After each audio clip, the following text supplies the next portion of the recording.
Hello, I'm Des Dearlove, co-founder of Thinkers50, and I'm delighted to be here today to introduce our Coaching Legends series. In these sessions, we talk to exceptional coaches, individuals who have worked with top business leaders, and our aim is to bring you insights and learnings from their experiences in the C-suite that can make you both a better leader and a better coach. Now, this is a collaboration between Thinkers50, 100 coaches, and Better Up. And I'll be introducing our special guests in just a minute. But for those of you who don't know Thinkers50 so well, our mission is to be the world's most reliable resource for identifying, ranking, and sharing the leading management ideas of our age. Ideas that we believe can make a positive difference in the world. That mission dates all the way back to 2001, when we published the first ever global ranking of management and business thinkers. And we've published a new ranking every 2 years ever since. In 2011, we introduced our Distinguished Achievement Awards and Gala, which the Financial Times calls the Oscars of Management Thinking. Shortly after that, the Thinkers50 Radar, 30 exciting up-and-coming thinkers, which we publish every January, and the Thinkers50 Hall of Fame. So it was natural that in 2023, with our friends at 100 Coaches and Better Up, that we added our Coaching Legends list, which recognizes and honors the lasting influence and contribution of exceptional coaches. So what's the red thread that links all of our work here at Thinkers50? Well, I like to think that Thinkers50 connects the most practical thinkers with the most thoughtful practitioners. Our mantra is thinkers plus doers equals impact. And that's very much what this series is all about. Coaches play a vital part in developing leaders. They're the connecting tissue between the world of ideas and the world of practice. As well as being originators of ideas, coaches are also the honeybees of best practice, cross-pollinating the leadership world with the best ideas wherever they come from. And that is certainly true of our special guest today. It gives me particular pleasure to introduce Dr. David Clutterbuck. David holds a research PhD from King's College London and a postgraduate diploma in coach supervision from Oxford Brookes. He's a visiting professor at Henley Business School, a distinguished fellow of the Conference Board, and leads a global alliance of educators, Coaching and Mentoring International. David is the author of some 80 books, yes, I said 80, and hundreds of articles. He's also co-editor of the Routledge EMCC Masters in Coaching and Mentoring series. A serial entrepreneur, having built and sold 2 businesses and served as a non-executive director on several boards, David is the co-founder and now special ambassador for the European Mentoring and Coaching Council. And David was inducted into the Thinkers50 Coaching Legends in 2024. I'd also like to say that on a personal level, I worked with David when I was a young, wet behind the ears journalist. By a strange coincidence, so did Stuart Craner, my co-founder at Thinkers50. David taught me much of what I know about writing articles and books, and he also gave me my first big break in journalism with a byline in the London Times for an article we'd written together. So it is with great respect and huge gratitude that I welcome David to the Coaching Legends series. And asking the questions today, we are delighted to welcome another legend of the coaching world, none other than Marshall Goldsmith. Marshall's New York Times and Wall Street Journal bestsellers include one of my all-time favorite book titles, What Got You Here Won't Get You There. After more than a decade in the Thinkers50 ranking, in 2017, Marshall was inducted into the Thinkers50 Hall of Fame. Marshall, David, welcome. Over to you, gentlemen. Hello, David. I'm looking so forward to talking with you. A couple of questions. Me too. Question number 1, the world is changing. What sort of leaders do we need right now? Well, I think the big thing that we see is there's a global deficit of wisdom. We need wise leaders more than we've ever needed them before. And by and large, we don't have them. And this is not just in politics, this is in business, it's in the military. Wherever you look, we need wise leaders. And wisdom seems to be something that's gone by the board in so many cases. So part of the role, I think, of my role as a coach educator is helping coaches help people become more wise. I like it. I like it. You know, very interesting thing. Most coaches don't give advice as such.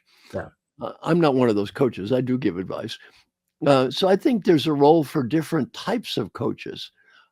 Some coaches would be more, and I don't like to get into what is a coach and what isn't. And, you know, Paul Hersey, my old mentor, told me never argue about semantics. So let's just focus about helping other leaders get better. Yeah. In terms of helping leaders get better, you know, there are different types of coaches. What are some different types? Like my advice, I'm much more in an advice giving role. I'm more of a teacher coach and a facilitator coach. What are some other kind of different coaching roles?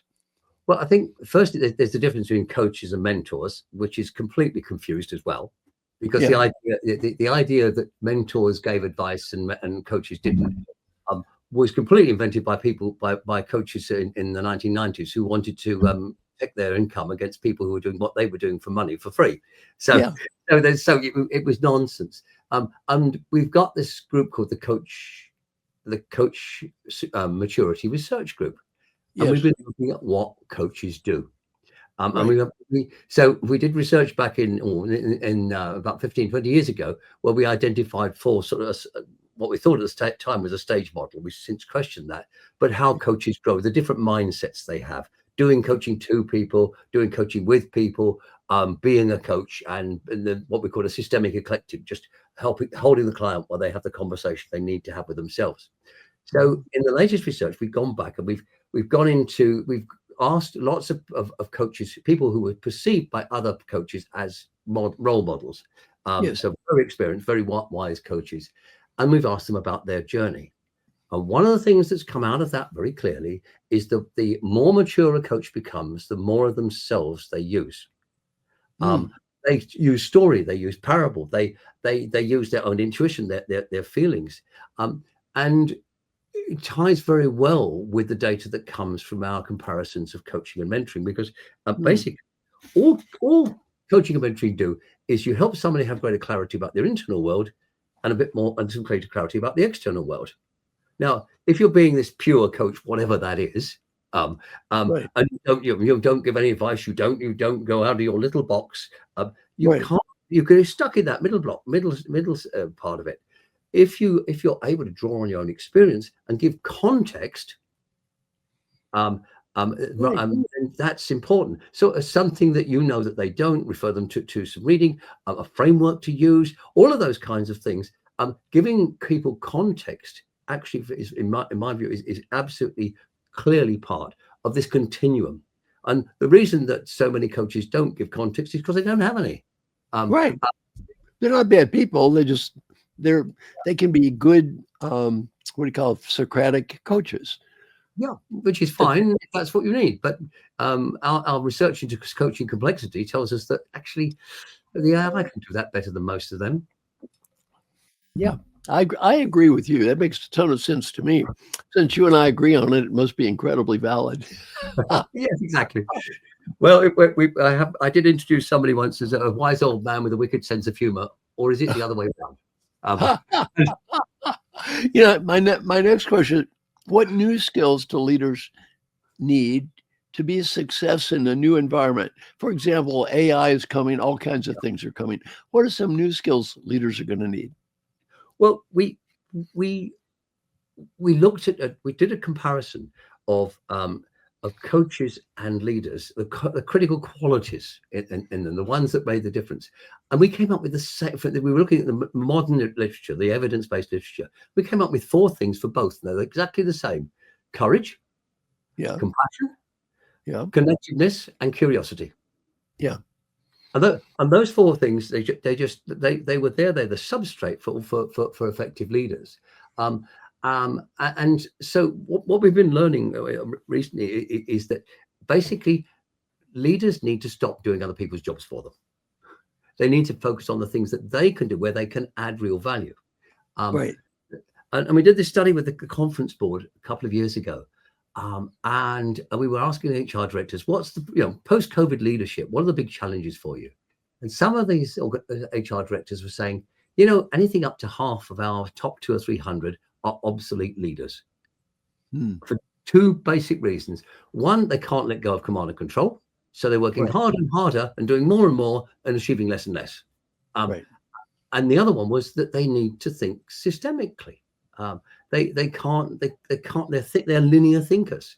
So there's this vast potential of coming out now for coaches to work with these leaders to help them with these two problems. Big problem, does the coach actually have this level of systemic thinking to be that step ahead of the client? And in many cases, the answer is no, they don't. You know, it's interesting. One of the things I always teach is the importance of learning from people around you. Stakeholder-centered feedback is learning from people around you.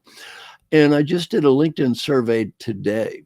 I've already gotten about 500 responses and asked a question. How frequently does your manager ask you for suggestions on how he or she can improve? Now, you inspired me with this command and control comment. The answer was 67% of the people said, my manager almost never asks me how he or she can improve. It doesn't surprise me. In fact, I'm surprised the figures are as good as that, frankly. It's one of the things that I persuade people that managers, or try to persuade managers and leaders that I work with, is, you know, how about you sharing your personal development plan with your team and asking them how they could contribute to your achieving that? Yeah. Some of them go white, but it's such an obvious thing. And another thing that I love doing when I've got a leader who's got, you know, has got some balls, if you like, who has some courage, I say, would you be prepared to be coached in front of your team by me? And if they do that, and that works okay, I then say, and would you be prepared to be coached by your team while I sit in and hold the safe space? You know, when a manager can do that, they've got a different set of behaviors with their team. Well, that eliminates a lot of that excessive command and control stuff right there. Yeah. Just doing nothing else. Okay, next question. Satya Nadella, CEO of Microsoft, the importance of moving from a know-it-all to a learn-it-all company. Now, we've already started touching on this. What does this mean for leaders? Well, there's so much that we can dump, what I call HR bling. All this stuff that makes assumptions about people without any real evidence behind it. And one of the things is the manager actually understands what's helping or hindering the performance of the people below them. Which nonsense. So what we've been experimenting with is what we call BO teams, business evolving as usual. Okay. So what we're doing here, the performance appraisal process is owned not by the manager but by the employee. Right. And they go out. You can see echoes here in feed forward here, but they go out and they interview their stakeholders. Right. And they come back with a plan for the next 6-8 weeks or whatever for what they're going to achieve from a task perspective, but also what they're going to achieve from a learning perspective. Right. They then take this to their team, to their team leader, and the team leader coaches them on how they're going to achieve this. So we're shifting the whole balance from one, well, I know best, I can judge your performance, to actually, you know best. Right. And the leader is a facilitator of learning. Exactly so. And we can go even further than that. We've been getting putting all together all those personal development plans into a team development plan, which is the bridge between the personal development plan and the business plan. Yes. And you can review this on a regular basis, so you can be learning together and adapting together. And it's a very powerful concept. I love it. I love it. Now, one of the next questions is, how can leaders ensure continuous learning throughout their career, and how's that been changing? Now, to me, this is critically important because, you know, the the amount of time it requires to get obsolete is very slim. What you said, half the leaders in one company you talked about, they're obsolete. So how would you deal with this issue of continuous learning? Well, I like to sit down with a CEO and say, how much time do you have for learning?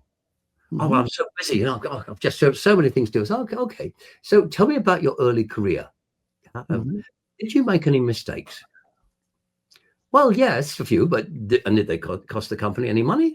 Well, no, not really. Apart from the guy that put a hole in the super tanker. But then, you know, none of us is perfect. And so, okay, let's bring it up to date. What's the cost of your mistakes now?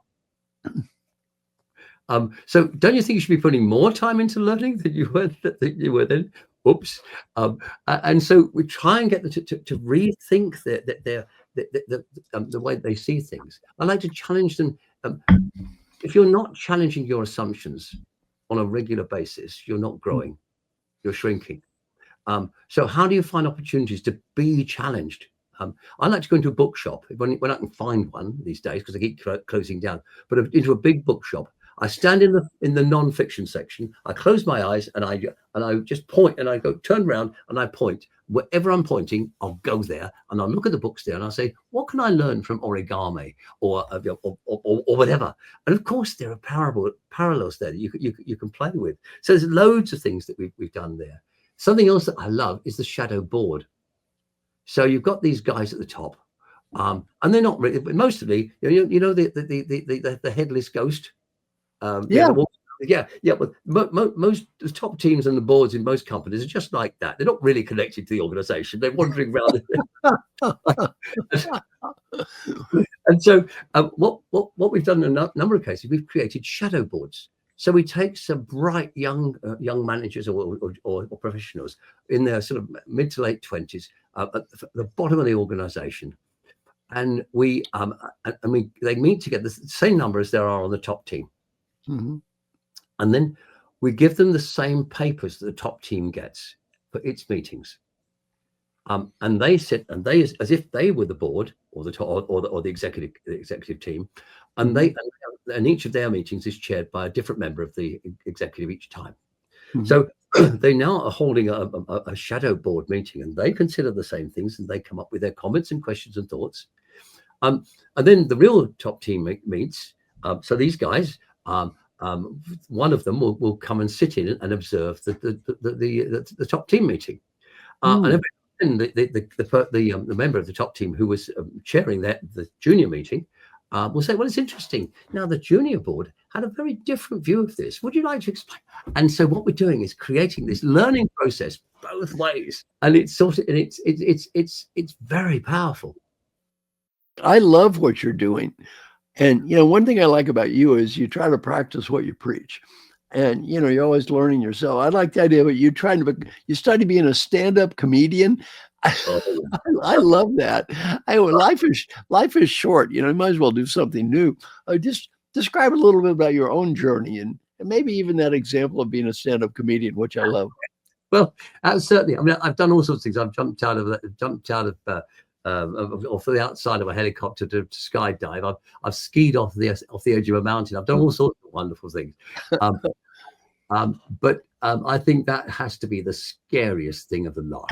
Oh, I can't imagine. It was, and I won't regale you with my acting. It would probably get the whole video expurgated. But it was a lot of fun, and it taught me timing. And now I chair the research committee at the London School of Comedy, looking at social and well-being uses of laughter, helping people with depression. Yeah, remarkable results of that. Calming things down in a mental health prison. Keeping kids out of knife crime. All these are all social uses of laughter. And we don't have enough laughter in organizations. Things are too serious. Well, also in America, we went through this period of political correctness where you couldn't say anything to anybody about anything, where people just became so buttoned up. Now, maybe things are lightening up a little bit, but you're exactly right. People did become so serious, and life is short. Life well, is short.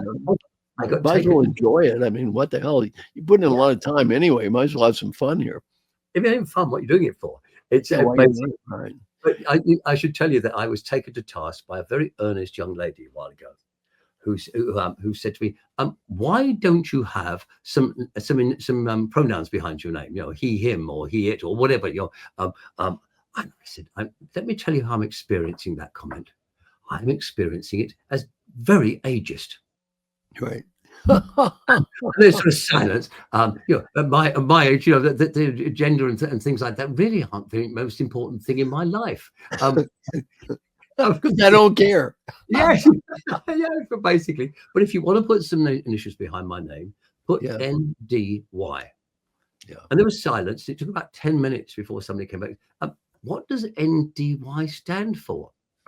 Not dead yet. Not dead yet. Not dead yet. It's still here. Still here. Now, if you look back on your career, all right, what is the toughest coaching challenge you've ever had, and how did you handle it? Oh, yeah. I think a lot of it's to do with team coaching. I think it's when you come. It's when you get a team that's disunited. Yeah. And they finally come together. And the only thing that's uniting them is the fact that they can use you as a scapegoat. And there you are, like a rabbit in the headlights. You think, oh my God, what do I do now? So nowadays they do that, and I say, oh, isn't that fascinating? It's the first time you've become united. What's happening for you? And do you usually shoot the messenger? Is that your habitual response? But being in that kind of situation, being able to just being able to step out of it and realize that whatever happens is a learning experience. Yeah. You know, I had a hilarious experience relative to that, being a scapegoat many years ago. I was working in some company, right? And I interviewed everybody in the team, and they just sucked. Their teamwork was so bad, right? Now, so I get up and I'm reading this summary report, and I'm not saying who said what. Well, the CEO is sitting and goes, well, I'm not sure I agree with that stuff, right? Well, then some other guy said, well, I'm not sure I agree with it either. Finally, I said, who the hell wrote this thing? I interviewed you. I wrote down what you told me, and I'm reading back what you told me. What are we bullshitting here? Let's grow up. It's so funny. They're arguing with me. You told me this shit, right? What are you telling me, man? I'm just reading what you wrote. Yeah, it happens all the time. People want to repudiate what they've said because there's no psychological safety. Now, talking about tough assignments, you had the dubious honor of mentoring Des and Stuart. Now, I've known this for years. I love Thinkers50, but I can't imagine mentoring those guys, other than they do have a good sense of humor. What was it like to mentor them? Like I said, they needed a good sense of humor to work with me. But it was a long time ago, and we were both a lot younger, I think. I had a whole string of young people who worked with me, rather than I like to say rather than fought for me, but and they were learning their craft. Yeah. I would, particularly if they're working directly for me, like Des did, I would contract them right at the beginning. Look, you're gonna, after a couple of years, you're gonna outgrow me. Yeah. And that's okay. When that starts to happen, let's talk about it, and let's see how I can help you with the next stage of your career. Right. So it's basically, how do I help you move on? So that then, and it became straightforward. It was good for them. It was good for me. And I think seeing people launch out and do different things, new things, that's a joy. It's a real pleasure to see that happening. So all of these people have gone on to do interesting things. Most of them in the field of journalism, but both Des and Stuart with their turned it into something different. And Des did this book with me, The Makers of Management. Or was it Stuart? One of the two of them did it with me. It was a long time ago. But we did this book, The Makers of Management. I think that's a good idea. Move on to something different. And one of the things I always tell my clients, one of the first things that, especially the CEOs, say, if I tell you to leave, leave. Yeah. If I tell you to leave, leave. Now, I'm not telling you to leave for no reason. 100% of the CEOs I've told to leave the left have thanked me. 100%. 3 didn't. All had crappy experiences. 2 got fired and the other regretted it. So, I mean, look, I don't know that much about much, but if I tell you to leave, get out, right? And back to doing something new and different. We've got some great role models of that. Harry Kramer, a former CEO, he's working, he gives talks, he travels around the world, he donates money to charity. Totally happy guy. Hubert Joly was, CEO of the Year in the United States at Best Buy, just a great guy, won the Thinkers50 award. But now he's doing leadership training at Harvard. He loves it. He's coaching people. And you know what they all want to be when they grow up, David, secretly? They have a dream. They want to be like us someday. Oh, dear. Well, yeah. Yeah, let's get real. They all want to be us when they get old. Oh, no. Fortunately, I have no desire to grow up. Oh, it's funny. Now, speaking of us, Des introduced you as a member of the Coaching Legend. You're a legendary looking guy there. What does it mean to be a coaching legend? Well, I don't go chasing after accolades. That's not my thing. In fact, I was asked if I had a sort of motto to live by a little while ago, and I said, yes, it's quite simple. If I have to die of a terrible disease, let it not be vanity. Yeah. And that sort of sums things up for me. When I was asked to write my autobiography, I refused several times. But then they said, well, how about writing a book about that looks at all the evolution of coaching and leadership and all this stuff, and introduce some of the thinking in around that. So yeah, that's great. Show a book on how stupid I was. That's great. I can do that. And so I get these honors every now and then, and the ones I don't take at all seriously are the ones where they're popularity votes. Right. Thinkers50 is different. Thinkers50 has got some thinking behind it. Right. It's a rigorous process. Right.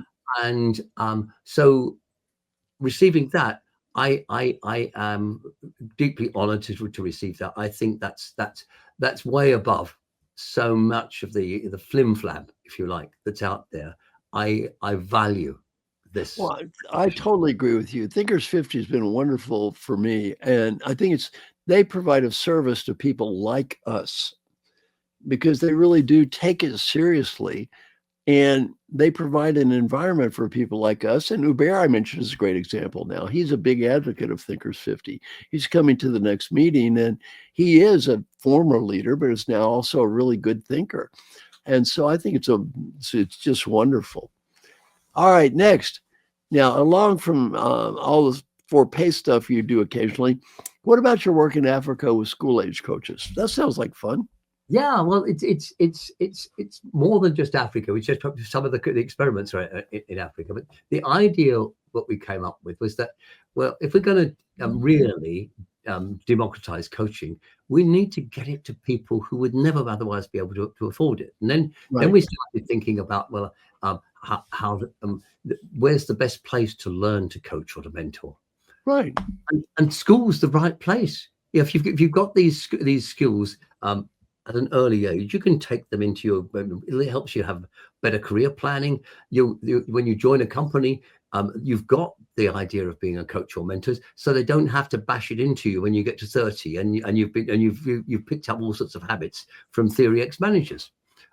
So we have been experimenting. We've done experiments in Malaysia and Russia, several in the UK, and now we have the current experiments are in Cape Town in South Africa, and in Birmingham in the UK. And the kids get it. So we're basically teaching the teachers to teach the kids.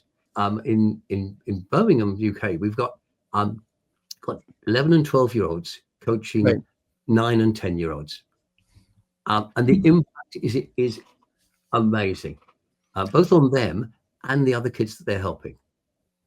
No offense to you or me, but I don't recall ever saying too much that a smart 9-year-old or 10-year-old couldn't figure out anyway. Absolutely, yes, yeah. I mean, they really do get it instinctively. And okay, they haven't got all the theory and other stuff, but they don't need it. There's enough innate wisdom in them to be able to sit down and have a conversation that helps somebody else reflect and grow. And that's all that's needed. Now, what else are you working on that's fun and exciting? All sorts of things. We've just launched into the next stage of testing, and we're about to go commercial on this. I think it's an amazing app. Basically, some years ago, Facebook asked me to come in and look at their highest performing teams globally. So we're interested in what's the difference in those teams and how they're led and so forth between and other teams within Facebook and the other teams that the people in those teams have worked with. And we came up with a lot of data, and we also did a massive literature search.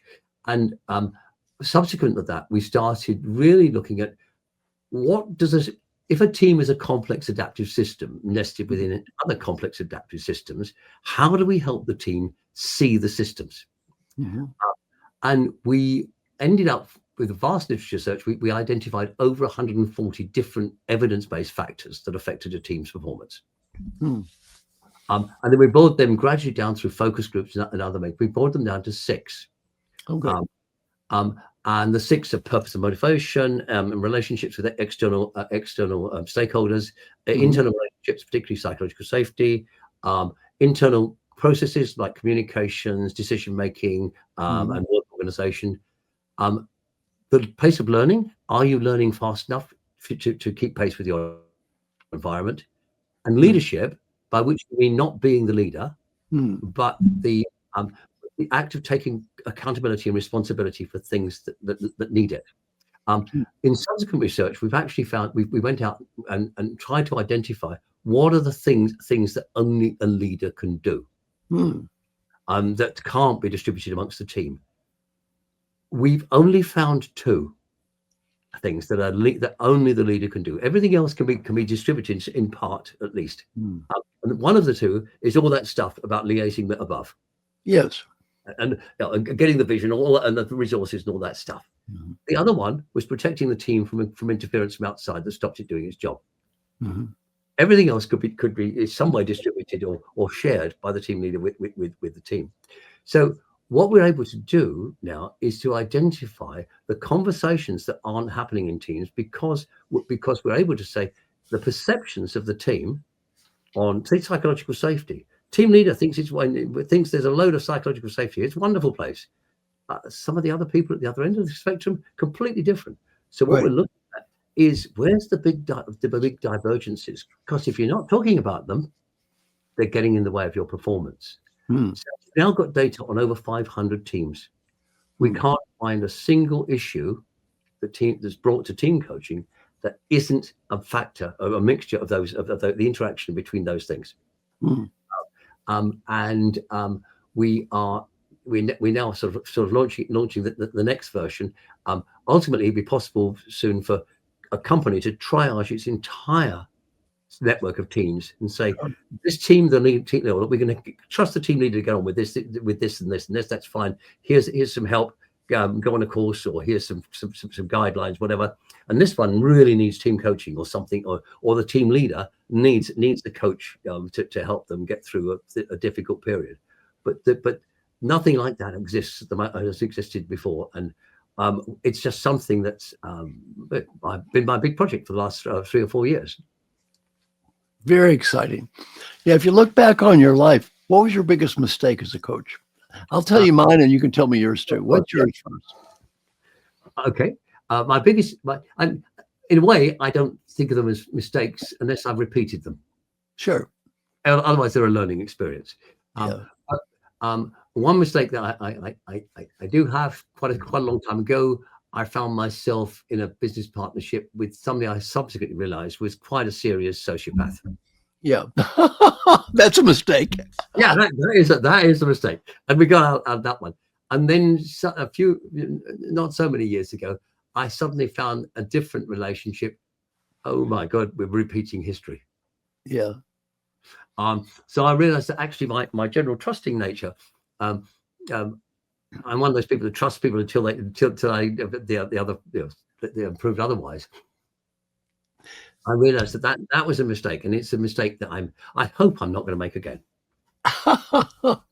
My biggest mistakes have always been my own ego.